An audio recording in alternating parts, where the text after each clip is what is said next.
রাতের বেলা অনেকে বের হওয়ার পরে কালো বিড়াল যারা দেখেন, সবগুলো কালো বিড়াল না, ওগুলো দুই একটা জিনও আছে। ওগুলো দেখলে আপনি একেবারে সরাসরি যদি দেখেন বলবেন আস্তাগফিরুল্লাহ অথবা লা হাওলা ওয়ালা কুওয়াতা ইল্লা বিল্লাহ।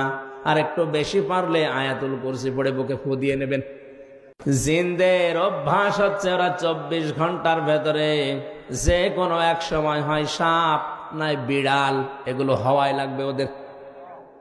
মুহাদ্দিস সাহেব নামাজ শেষ করার পরে ঘরের ভেতরে তাকিয়ে দেখলেন দুইটা সাপ খেলা করছে। পাশে গিয়ে বললেন, তোমরা যদি জিন হও চলে যাও। কারণ উনি জানে জিনেরা সর্পের রূপ ধারণ করে। একবার, দুইবার, তিনবার বলার পরে ওরা জায়গায় দাঁড়িয়ে আছে।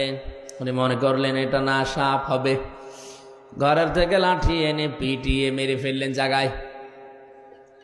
এই জিনদের বাবা মা, তাদের খবর হয়ে গেছে সন্তান কোথায়। অনুসন্ধান করতে করতে এসে মুহাদ্দিস সাহেবের ঘরের ভেতরে পেয়েছে। মুহাদ্দিসকে সহ দুইটা সন্তান মরা নিয়ে গেছে তার নিজেদের দেশে। জিনদের লক্ষ লক্ষ জিনেরা আছে।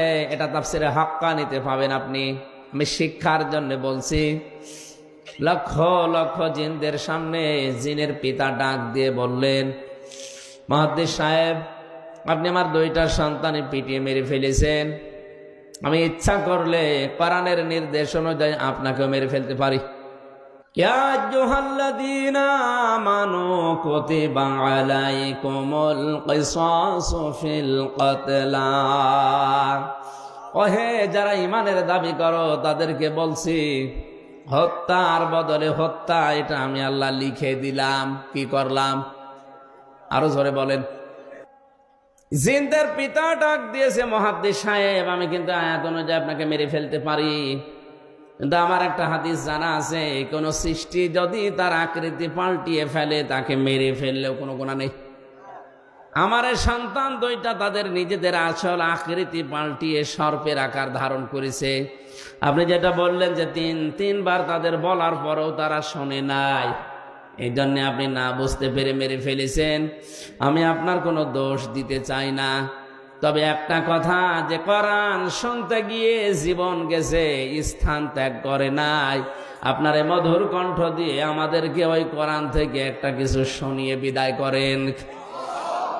মুহাদ্দিস শাহ ওয়ালিউল্লাহ দেহলভী রহমাতুল্লাহ আলাইহি তার মধুর কণ্ঠ দিয়ে কোরআনের সবচাইতে সুন্দর সূরা যেটা সূরা রহমান তেলাওয়াত করে শোনালেন। আর রহমানু আল্লামাল কোরআন খলাকাল ইনসানা আল্লামাহুল বায়ান। হাজার হাজার জিনের অজ্ঞান হয়ে গেছে। হুশ যাদের ছিল তারা সঙ্গে সঙ্গে বলে উঠেছে, কুলু উহিয়া ইলাইয়া আন্নাহু ইসতামাআ নাফারুম মিনাল জিন্নি ফাকালু ইন্না সামি'না কুরআনান আজাবা। তারা বলেছে, অবশ্যই যে ওহী শুনলাম এটা আশ্চর্য কোরআন। শব্দের দিকে খেয়াল করেন, ইয়াহদি ইলার রুশদি ফাআমান্না বি। এই এদিকে তাকান। ইয়াহদি ইলার রুশদি ফাআমান্না বি। যে কয় মিনিটে আমরা কোরআন শুনেছি, এ কোরআন আমাদেরকে হেদায়েতের পথ বলে দিয়েছে।